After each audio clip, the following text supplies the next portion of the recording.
अगर किसी वायुयान आदि से आता तो दिख जाता, वो तो ऐसे ही आ गए रात को छलांग मार करके, तो किसी को पता नहीं लगा और इतना तांडव मचा दिया, ऐसा कौन हो सकता है। तो अत्यंत क्रोध में भर करके वहाँ जाते हैं और हनुमान जी भी सोचते हैं कि सब लोगों को अभी मैं ही मार डालूँगा तो भगवान श्री राम फिर क्या करेंगे, और हो सकता है मुझे डांट भी दें कि भाई सारा काम थोड़ी तेरे को करने के लिए बोला था, तेरे को तो केवल खोज करने के लिए भेजा गया था। तो मैं ऐसा करता हूँ कि अब मैं बंध जाता हूँ और थोड़ा सा राज दरबार का भी दर्शन कर लेता हूँ। तो वो अपनी इच्छा से ही उनके ब्रह्मपाश में बंध गई। तो ग्रहणम वायु सोनोश्च, इस प्रकार हनुमान का बंध जाना ये भी देखा वाल्मीकि ऋषि ने। लंका दाह विगर्जनम, और उनके दरबार में जब लाया गया और उनसे पूछा कि आप कौन हैं, किस प्रयोजन से आए हैं, तो उन्होंने अपना पूरा परिचय दिया कि मैं तो मर्यादा पुरुषोत्तम श्री राम का सेवक हूँ और सीता माता की खोज में आया था और मैं उनसे मिल लिया और अब बहुत जल्दी श्री राम आने वाले हैं और यदि तुम अपना भला चाहते हो तो अभी भी हाथ जोड़ के सीता माता को श्री राम के पास पहुँचा दें। रावण ने अपनी ज़िंदगी में आज तक ऐसा कोई वाक्य किसी से सुना ही नहीं था, क्योंकि आज तक उसके सामने बोलने वाला कोई पैदा ही नहीं हुआ था। तो जैसे उसने इस व्यक्ति के, एक मामूली वानर जाति के किसी व्यक्ति से ये बात सुनी, तो उसका तो अहंकार 7वें आसमान पे पहुंच गया। तो उन्होंने कहा कि मतलब इसकी इतनी हिम्मत हमारे ही घर में आकर के, और ये हमारे को ऐसी शिक्षा दे रहा है, इतनी बड़ी बड़ी बातें कर रहा है। तो ऐसे करो कि इसकी पूंछ में कुछ कपड़े आदि लपेट के और इसको आग लगा दो ताकि ये यहीं जल करके भस्म हो जाए। तो उन्होंने भी कहा ठीक है। तो उन्होंने खूब सारे वस्त्र आदि लपेट के और उसकी पूंछ को आग लगा दी और वो तुरंत छलांग मार। उन्होंने सोचा कि हमने ब्रह्मपाश में बांध रखा है तो ये कहीं इधर उधर तो जा नहीं सकता है, तो ये यहीं जल करके भस्म हो जाएगा, छुट्टी। लेकिन इनको ब्रह्मा से, ब्रह्मपाश से मुक्त होने का वरदान मिला हुआ था, तो ये अपने उस वरदान के कारण ब्रह्मपाश से मुक्त हो गए। छलांग मार करके कंगूरे पे चढ़ गए, इस कंगूरे से उस कंगूरे पर, उस कंगूरे से अगली बिल्डिंग पर, उस बिल्डिंग से तीसरी छत पर, उससे चौथी छत पर, पूरी लंका में घूम गए ये और पूरी लंका में आग लगा दी। जो सोने का पलस्तर करवा रखा था रावण ने अपनी पूरी नगरी में, सारा सोना पिघल पिघल करके बहने लगा। बच्चे भागने लगे, कुछ सामान जल गए, किसी की छतें जल गई, तो काफ़ी मतलब पूरी लंका में बहुत त्राही त्राही मच गई। और लास्ट में जब उसने देखा कि सारी लंका धधक रही है तो इतना तो उसको ज्ञान था, अशोक वाटिका की तरफ नहीं गई। लेकिन बाद में तो उसको ख्याल आया कि कहीं ये आग उड़ती उड़ती और अशोक वाटिका में भी चली गई तो क्या होगा, सीता माता कहीं जल गई तो फिर उसने प्रार्थना की और खुद को अपनी जो उसकी आग लगी थी वो समुद्र में बुझा के वहाँ से फिर प्रस्थान किया। तो लंका दाह अभिगर्जनम, लंका का दाह और लंका में अभिगर्जना करना अपने स्वामी के संदेश की। प्रतिप्लवनम एव अथ, प्रतिप्लवन, प्लवन मतलब जाना और प्रतिप्लवन माने वापस आना। प्रतिप्लवनम एव अथ, और इसके बाद वापस लौटना। मधुनाम हरणम तथा, लेकिन जो ब्रह्मचारी होते हैं ना वो अपनी एक धुन में रहते हैं, इतने बुद्धिमान हैं, इनको ये भी पता है कि श्री राम कैसे प्रतीक्षा कर रहे हैं सीता माता की, एक एक पल, एक एक घड़ी। और 1 महीने का टाइम पूरा हो गया है, 1 माह के लिए भेजा गया था इनको तलाश में। वहाँ से ये भी पता है कि जल्दी से जल्दी जाऊँ, लेकिन वापस आते समय मधु के छत्ते लगे हुए थे लौटते समय, तो सोचा कि चलो थोड़ा सा शहद पी करके चलते हैं। तो मक्खियों को उड़ा करके वो शहद पीने में लगे हुए हैं, बताओ। तो इससे ये पता लगता है कि इनके चरित्र में मतलब हनुमान जी बहुत कर्तव्य परायण तो हैं, लेकिन इनका मन इतना भोला है कि कभी कभी वो अपने जैसे एक सामान्य बच्चे होते हैं ना, जैसे भूल जाते हैं काम को, तो ऐसे भूल करके अपने बच्चों जैसा आचरण भी करते हैं कभी कभी। वहाँ भी देखा गया भरद्वाज ऋषि के आश्रम में जब वापस आए श्री राम, तो श्री राम तो वहाँ रुक गए और इनको कहा कि जाओ भरत जी को आप समाचार दे दो कि हम आ रहे हैं। रास्ते में कहीं फल लगे थे, फल खाने लग गए ब्रह्मचारी जी। और उधर भरत जी इंतज़ार कर रहे हैं, वो श्री राम आए नहीं, कोई सूचना भी नहीं मिली, तो वो उधर अपनी चिता लगा के बैठे हैं कि मैं अभी दाह कर लूँगा अपना। इधर श्री राम निश्चिंत हो जाते हैं कि हनुमान जी को भेज दिया, तो वो आराम से आते हैं। तो बस वो थोड़ा सा इनको याद आया और ये ठीक समय पे पहुंच गए, वरना तो भरत जी भी अग्नि समाधि ले लेते। तो कभी कभी हनुमान जी ऐसे बच्चे जैसे भी करते हैं, ब्रह्मचारी हैं ना। तो इसलिए यहाँ भी बता रहे हैं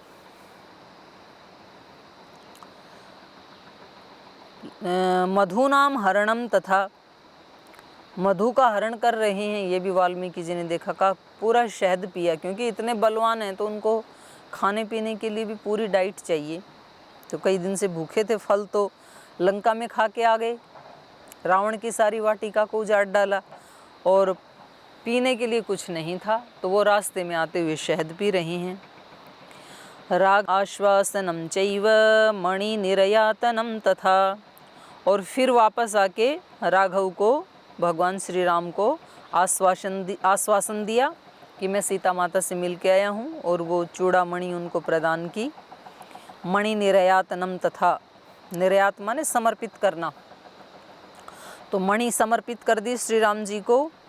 संगमम च समुद्रेण नल सेतोश्च बंधनम, और क्या देखा वाल्मीकि ऋषि ने, जब आकर के इन्होंने सीता माता का सारा समाचार सुना दिया और लंका में क्या क्या चमत्कार करके आए हैं वो भी श्री राम को निवेदन कर दिया।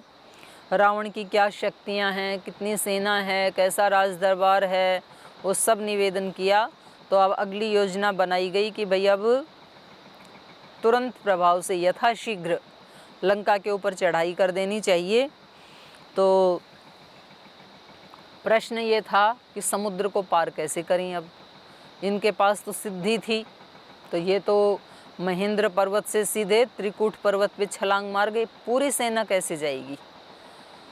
तो वहाँ पर लक्ष्मण कहते हैं कि भैया आपके पास तो अग्निबाण है, उसको चला करके आप समुद्र को सुखा दीजिए और सारी सेना लंका पहुँच जाएगी। तो श्री राम कहते हैं कि नहीं, हमें ऐसे ही किसी निरपराध को दंड नहीं देना चाहिए। समुद्र ने कोई अपराध थोड़ी किया है हमारा, तो हम उसकी हानि क्यों करें, तो हम पहले उससे मांग लेते हैं। तो वो 3 दिन तक समुद्र के किनारे बैठ करके समुद्र से याचना करते हैं कि आप हमें थोड़ा सा रास्ता दे दें ताकि हम चले जाएं। ना अन्न खाते हैं, ना जल पीते हैं, समाधि में लीन है 3 दिन से और प्रार्थना याचना कर रहे हैं। लेकिन 3 दिन के बाद भी जब उधर से कोई प्रत्युत्तर नहीं मिला तो फिर इनको रोष आता है। ये अपना धनुष उठाते हैं और बस धनुष को ताना ही था, तो तभी समुद्र जो है वो सशरीर इनके सामने प्रकट होते हैं और त्राहि माम करते हुए उनकी शरण में आते हैं कि आप ऐसा मत कीजिए। तो ये पूछते हैं कि आपने रास्ता क्यों नहीं दिया। तो ये कह रहे हैं कि महाराज, आपने ही जब ये सृष्टि बनाई तो आपने ही सृष्टि की मर्यादाएं भी बनाई थी, तो हमारी ये मर्यादा है कि हम तो किसी मनुष्य को ऐसे रास्ता नहीं दे सकते हैं। और यदि आपकी बनाई हुई मर्यादाओं का उल्लंघन आप ही करेंगे तो ये सृष्टि चलेगी कैसे। बाकी आपकी मर्जी है, मुझे तो सुखाएंगे तो मैं आपके हाथ से सूखने के लिए, मरने के लिए भी तैयार हूँ, मेरा तो उससे भी कल्याण ही होगा। लेकिन सृष्टि के लिए एक गलत मैसेज जाएगा। जो नियम बनाते हैं उनको नियम नहीं तोड़ना चाहिए। तो ये बहुत बड़ा मैसेज भी है हमारे लिए, क्योंकि कई बार जो नियम बड़े लोग बनाते हैं फिर खुद ही उसका पालन नहीं करते हैं, तो वो एक गलत संदेश जाता है। तो खैर उन्होंने पूछा कि जब तुम रास्ता नहीं दोगे तो अब तुम बताओ क्या उपाय है कि हमारी सेना इस पार से उस पार पहुंच जाए, लंका में पहुंच जाए। तो समुद्र उनको बताते हैं कि देखो, ये जो नल नील नाम के 2 आपके पास सेवक हैं, इन्होंने गुरुकुल में रहते हुए इंजीनियरिंग विद्या पढ़ी हुई है। अब इससे ये भी पता लगता है कि उस समय की जो शिक्षा व्यवस्था थी उसमें साइंस और टेक्नोलॉजी को भी कितना ऊंचा दर्जा मिला हुआ था, कितनी विकसित हो चुकी थी। मतलब आज एक नदी के ऊपर पुल बांधना, सेतु बांधना कितना कठिन काम होता है। कितनी टेक्नोलॉजी उसमें चाहिए। और ये तो पूरे समुद्र के ऊपर सेतु बांधा जा रहा है, इतना छोटा काम नहीं है ये। अथाह जल राशि जिसका कोई और छोर नहीं है, उसके ऊपर कैसे सेतु बांधा जाए। तो इन्होंने बताया कि ये टेक्नोलॉजिस्ट हैं और इनको एक वरदान भी मिला हुआ है। जब ये गुरुकुल में पढ़ते थे, छोटे बच्चे थे, तो ये अपने गुरुजी की वस्तुओं को इधर उधर डाल दिया करते थे। और इनके पास में नदी थी, आश्रम के बाहर एक नदी बहती थी, तो कोई भी चीज़ उठा के ऐसे खेल खेल में नदी में फेंक देते थे। जैसे हमारे पास भी ये नदी बह रही है, देखो नीचे हम नदी के ऊपर बैठे हुए हैं, तो वो वस्तुएं डूब जाती थी। अब गुरुजी ढूंढते रहते थे कि वो कहाँ गई। तो एक दिन पता लगा, किसी ने बताया कि ये उठा के फेंक देते हैं। तो गुरुजी ने उनको दिया तो था अभिशाप, लेकिन वो इस समय वरदान सिद्ध हो गया। तो कभी कभी अभिशाप भी वरदान बन जाते हैं जीवन में। कई बार हमारे जीवन में कोई ऐसी दुर्घटनाएं घटित होती हैं, हमें लगता है कि ये तो कोई अभिशाप से कम नहीं है, लेकिन बाद में पता चलता है कि वो अभिशाप ही मेरे जीवन के लिए वरदान था। ना वो घटना घटित होती और ना मेरी ये शक्तियाँ अभिव्यक्त होती। उस समय तो व्यक्ति को नहीं पता चलता है, वो दुखी होता है, लेकिन बाद में कई बार जो आज हमें अच्छा नहीं लग रहा है, वो कुछ वर्षों के बाद जाके बहुत अच्छा भी सिद्ध होता है, ऐसा भी होता है। तो गुरुजी ने शाप दिया इनको कि तुम जो भी वस्तु पानी में डालोगे ना, वो ऊपर तैरती रहेंगी, वो डूबेंगी नहीं। तो ऊपर तैरेंगी तो सबको दिख जाएंगी, जो भी उठा के डालेंगे तो फिर वहाँ से निकाल लाएंगे, क्योंकि उद्दंड बच्चे का और क्या कर सकते हैं, वो तो फेंकेगा। तो उन्होंने याद दिलाया कि इनके पास ये विद्या है। विद्या तो क्या है, इनको ये अभिशाप मिला हुआ है, लेकिन आज वो अभिशाप वरदान का काम करेगा। तो आप ये पत्थर उठाएं और नल नील उसको पानी में फेंकें, तो एक के बाद दूसरा, तीसरा, चौथा, ऐसे वो पत्थर तैरते चले जाएंगे। और उसके ऊपर और पत्थर और ये बालू मिट्टी आदि ये सब डाल करके आप एक सेतु बना सकते हैं। और नीचे से मैं भी उसकी सपोर्ट करूँगा। इनको तो वरदान मिला, ये डूब सकते नहीं हैं वो पत्थर, और नीचे से मैं भी उनको नहीं डूबने दूंगा। तो मेरी भी मर्यादा बनी रह जाएगी और आपका भी काम बन जाएगा। तो इस प्रकार से नल और नील ने सेतु बंधन किया, पुल का निर्माण किया। ये भी महर्षि वाल्मीकि जी ने पहले ही देख लिया समाधि अवस्था में ही। संगमं च समुद्रेण नलसेतोश्च बन्धनं प्रतारं च समुद्रस्य रात्रौ लङ्कावरोधनं विभीषणेन संसर्गं वधोपाय निवेदनम्। सेतु बंद होने के बाद सभी यात्री पुल को पार करके लंका में प्रवेश कर जाते हैं। और प्रतारम च समुद्रस्य रात्रौ लंकावरोधनम, रात्रि में वहाँ पहुँचते हैं। सुबह चले तो रात हो गई, पैदल चलते चलते समुद्र को लांघते लांघते। और लंकावरोधनम, लंका को उन्होंने चारों तरफ से घेर लिया, अवरोधन कर लिया, घेरा डाल दिया चारों तरफ। श्री राम की सेना, लंका के मुख्य 4 द्वार थे, पूर्व पश्चिम उत्तर दक्षिण। तो चारों द्वारों के ऊपर पहले ही प्री प्लान करके अच्छे अच्छे योद्धाओं को कि किधर से भी सैनिक निकलें, किसी भी दरवाजे से, तो हम तैयार रहें, हमारी सेना चारों तरफ तैयार रही। तो चारों तरफ से उसको घेर लिया। और विभीषणेन संसर्गम, हनुमान जी पहले ही विभीषण से मिल कर के आ गए थे। जब लंका दहन करने के लिए गए थे, तो जब वो सारी नगरी में घूम घूम करके देख रहे थे और जब आग लगा रहे थे वो सारी नगरी में, तो विभीषण के घर के ऊपर लिखा हुआ था जय श्री राम। वो श्री राम के भक्त थे, कभी मिले तो नहीं, पर वो पिछले जन्म के ऐसे संस्कार रहे होंगे शायद। तो उन्होंने देखा कि अरे ये तो किसी राम के भक्त का घर है, तो इसको नहीं जलाना चाहिए, तो उसको नहीं जलाया उन्होंने। और उसके बाद वहाँ जा कर के उन्होंने देखा कि वो श्री राम की पूजा कर रहे हैं विभीषण, तो वो मिल कर के भी आए उनसे। तो यहाँ अब वापस जा कर के विभीषणेन संसर्गम, फिर से विभीषण के साथ ये मिले।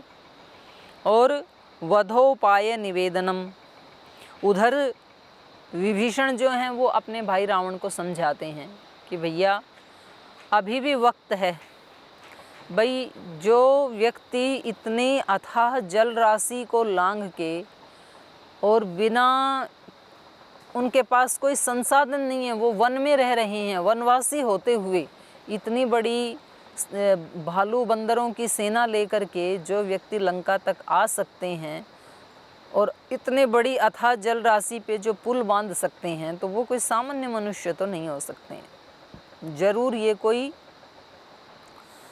दैवी शक्ति है इनके अंदर। तो हमें इनके साथ पंगा नहीं लेना चाहिए, क्योंकि आज तक लंका के ऊपर कोई चढ़ाई करने के लिए नहीं आया। और इनकी शक्ति का तो क्या अंदाज़ा लगाएं, इनके एकमात्र हनुमान सेवक ने सारी लंका को जला के खाक कर दिया। अक्षय कुमार जैसे वीर योद्धा को उन्होंने मार डाला। तो ऐसे ऐसे तो योद्धा पता नहीं इनकी सेना में कितने होंगे, तो हमारा तो कुल का नाश ही हो जाएगा। तो अभी भी मौका है, आप वैदेही को वापस लौटा दें और इनको भी वापस लौटा दें, तो हमारा राक्षस कुल जो है वो विध्वंस होने से बच जाएगा। लेकिन जब व्यक्ति के मतलब पतन का अवसर आता है ना, तो उसका अहंकार जो है वो पराकाष्ठा पे पहुंच जाता है। तो इनको ये लगता है कि मतलब मेरा भाई होकर के और मेरे कोई ऐसी कायरता की बातें कह रहा है, तो उसको जमता नहीं है। तो वो बहुत उनको दुत्कारते हैं विभीषण को, और भरी सभा में उसके माथे के ऊपर लात मारते हैं पैर से, तो उसका मुकुट गिर जाता है। फिर भी वो कहता है कि भैया कोई बात नहीं, मेरा अपमान हो गया वो तो मैं सह लूँगा, लेकिन ये जो आप कर रहे हैं ये लंका वासियों के हित में नहीं है।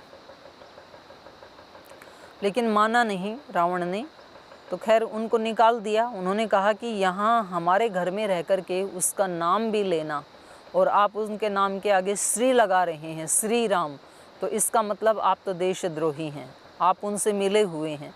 तो वो कहते हैं मैंने तो कभी उनको देखा भी नहीं, मैं कहाँ से मिला हुआ हूँ, मैं तो अपने कुल की रक्षा के लिए आपसे भीख मांग रहा हूँ।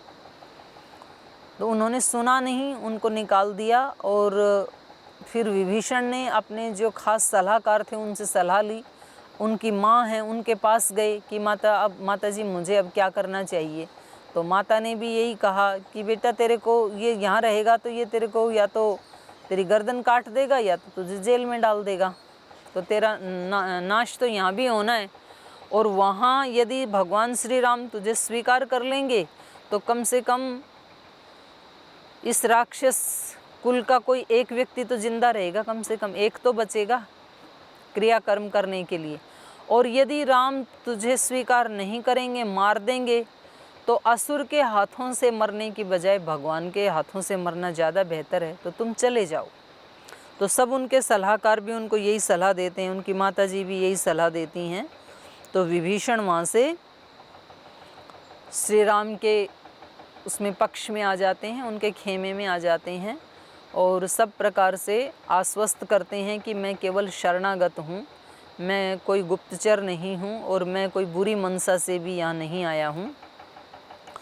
तो फिर श्री राम और ये सुग्रीव और हनुमान जी आदि पूछते हैं कि बताओ इसका उपाय क्या है लंका को जीतने का, कैसे यहाँ की सेनाओं का व्यूह रचना कैसी है, क्या क्या हथियार हैं, क्या बल है, बाद में रावण का क्या बल है, रावण को कैसे मारा जा सकता है। तो ये सारा का सारा भेद विभीषण बता देते हैं। तो ये पुरानी कहावत है, घर का भेदी लंका ढाई। मतलब जब व्यक्ति का बुरा समय आता है ना, तो उसमें निमित्त कोई बाहर वाले नहीं बनते हैं, अपने आसपास वाले ही बनते हैं। और सामान्य रूप से भी व्यक्ति को सबसे ज़्यादा कष्ट वो देते हैं जो अपने सबसे ज़्यादा नज़दीक होते हैं। बाहर वाले ज़्यादा कष्ट नहीं देते हैं। बाहर वालों से तो व्यक्ति उस संघर्ष को तो बहुत आराम से झेल लेता है, पार कर जाता है। वो उसके शरीर को कष्ट पहुंचा सकते हैं बाहर वाले, और शरीर का कष्ट कोई ज़्यादा बड़ा कष्ट नहीं होता है। लेकिन जो अपने नज़दीकी होते हैं वो तो मन को ही तोड़ डालते हैं, वो तो मतलब हृदय को ही छिन्न भिन्न कर डालते हैं। तो फिर व्यक्ति खड़ा होने के लायक भी रह नहीं पाता है। तो कभी भी अपनों से वैर नहीं लेना चाहिए। मतलब देखो, दो परिवार हैं, एक परिवार श्री राम का है कि धन संपत्ति जाए तो जाए, लेकिन संबंधों में वैमनस्य पैदा ना हो। संपत्ति के ऊपर उन्होंने संबंधों को रखा कि संपत्ति, राज्य की संपत्ति के लिए माता कैकेयी के मन में एक लोभ जागृत हो गया, तो क्या फ़र्क पड़ता है वो संपत्ति राज्य वाली भरत के पास रहे या राम के पास रहे। यदि हम चारों भाइयों में मेल मिलाप है, अगर हमारे अंदर एक अंडरस्टैंडिंग है, तो क्या फ़र्क पड़ता है किसी के भी पास रहे, वो भी मेरा ही छोटा भाई है। तो एक तो ये है संबंध। तो कितनी भी बड़ी विपत्ति आई, मतलब अनहोनी में तो क्या कोई कसर थोड़ी रह गई थी, एकदम से शीर्षासन हो गया, जो होना था उससे उल्टा हो गया, लेकिन तो भी जो आपस का मेल मिलाप है और जो आपस की समझदारी है 14 साल के बाद फिर वैसे ही हो गई। और जो कहीं भी रह रहे हैं, चाहे 2 भाई वन में रह रहे हैं, 2 भाई अयोध्या में रह रहे हैं, लेकिन मन की जो वाइब्रेशंस हैं, जो पॉजिटिव स्पंदन हैं, उनका आदान प्रदान हो रहा है सबके साथ। तो ये व्यक्ति की सबसे बड़ी ताकत होती है, क्योंकि उससे मन नहीं टूटता है, मन में शक्ति रहती है। जब अपनों का संबल साथ होता है तो व्यक्ति में बड़े से बड़े संकट से भी जूझने की शक्ति होती है। ये एक परिवार है। दूसरा परिवार रावण का है, उसको सब समझा रहे हैं, उसका भाई भी समझा रहा है, उसके नाना, उसके सलाहकारों में से एक थे, उसके पास ही रहते थे राज दरबार में, उन्होंने भी बहुत समझाया कि बेटा ये गलत कर रही हो। उसकी पत्नी जो पटरानी थी, बहुत सारी रानियां थी, उनमें जो मुख्य पटरानी थी मंदोदरी, वो भी उनको बहुत समझाती है कि देखो किसी स्त्री की बिना इच्छा के, अगर सीता चाहती तब तो कोई बात नहीं, हम तो राक्षस हैं और यहाँ कई पत्नियाँ रखने का यहाँ तो प्रचलन है असुरों में, तो तब तो आप रख सकते थे, लेकिन वो महिला नहीं चाहती है, वो पतिव्रता है और आप उसको उठा लाए हैं, तो ये विनाश से कम नहीं है किसी पतिव्रता को ऐसे ज़बरदस्ती अपनी कैद करके रखना। तो जब अपने ही लोग भावनात्मक रूप से साथ नहीं होते हैं ना, तो अब रावण का अहंकार इतना बढ़ा हुआ है कि वो किसी की बात को सुनने के लिए तैयार नहीं है। तो कई बार परिवारों में भी ऐसा होता है, व्यक्ति को पता होता है मैं गलत कर रहा हूँ, व्यक्ति को ये भी पता होता है कि जो ये मेरे को सलाह दे रहे हैं ये ठीक ही दे रहे हैं, लेकिन उसका अहंकार इतना बढ़ा होता है कि उसको लगता है कि अगर मैंने इनकी बात मान ली, इनकी सलाह को मान लिया, तो मैं तो छोटा हो जाऊंगा, फिर मैं इनका लीडर कैसे रह पाऊंगा। जानते हुए भी अपने अहंकार का पोषण करने के लिए वो उनकी बात को सुनता नहीं है, और फिर वही होता है जो अहंकार के नाश से होना चाहिए।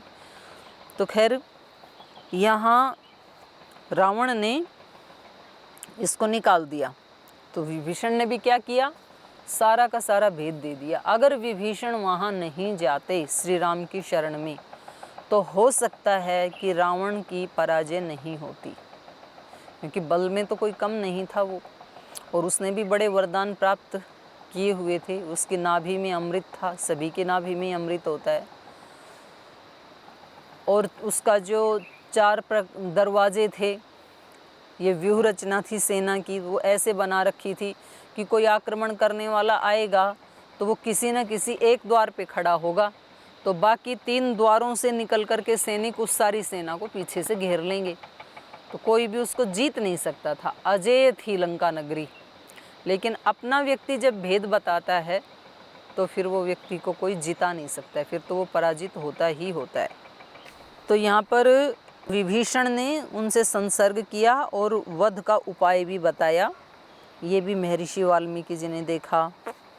कुंभकर्णस्य निधनं मेघनाथ निबर्हणं रावणस्य विनाशं च सीता वाप्ति मरे पुरे। और क्या देखा, कुंभकर्णस्य निधनम, कुंभकर्ण ये भी बहुत महाबलवान व्यक्ति था, और कहते हैं कि वो जो है ना, जो कहते हैं कि 6 महीने सोता था, तो सोने का मतलब वो जैसे हम रात में सोते हैं ऐसे नहीं सोता था, बल्कि वो रिसर्च में लगा रहता था, उसको रिसर्च का शौक़ था, साइंटिस्ट था वो। तो 6-6 महीने अपनी लैब में वो बाहर ही नहीं निकलता था।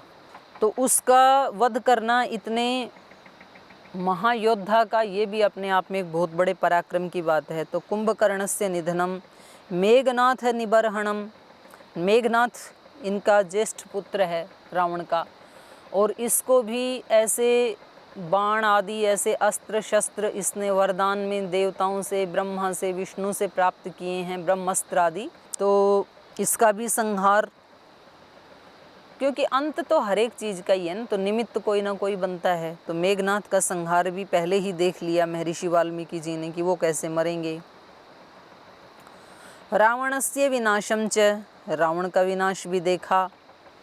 और सीता वाप्तिम अरेहे पुरे, और सीता माता की अपने अयोध्या नगर में वापती, वापस उसका आना, ये भी देखा कि कैसे रावण मारा जाएगा। सीता माता की अग्नि परीक्षा होकर के वो पुनः अपने श्री राम के साथ वापस आएंगी। विभीषणाभिषेकं च पुष्पकस्य च दर्शनम् अयोध्यायाश्च गमनं भरद्वाज समागमम्।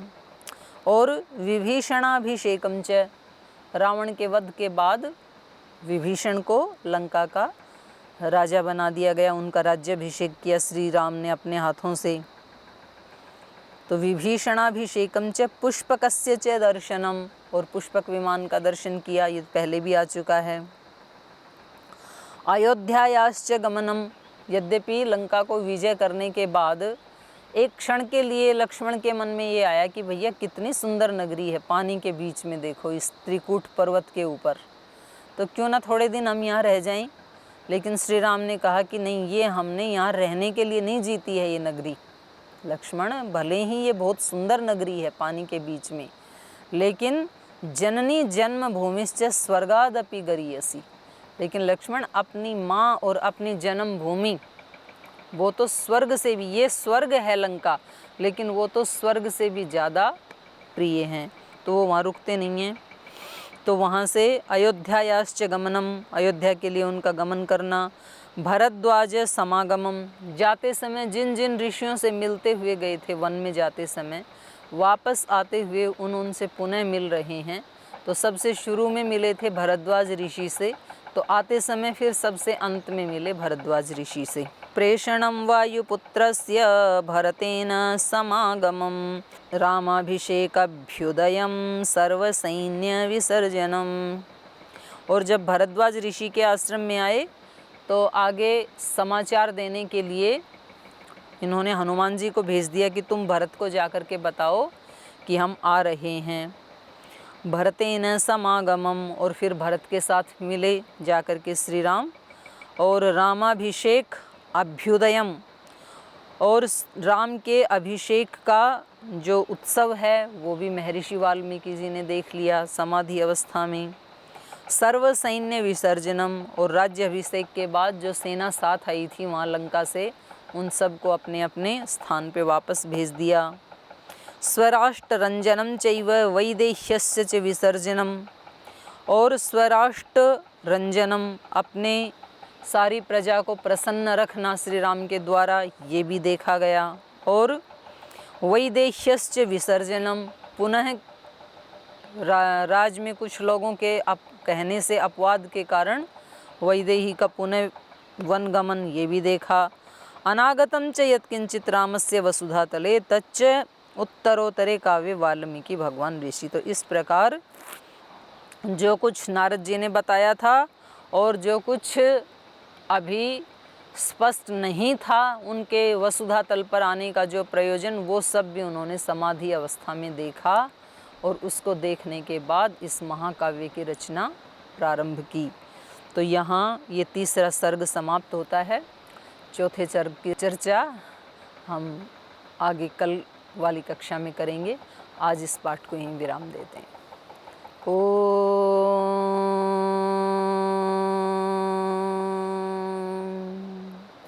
शांति शांति शांति। श्री गुरुभ्यो नमः।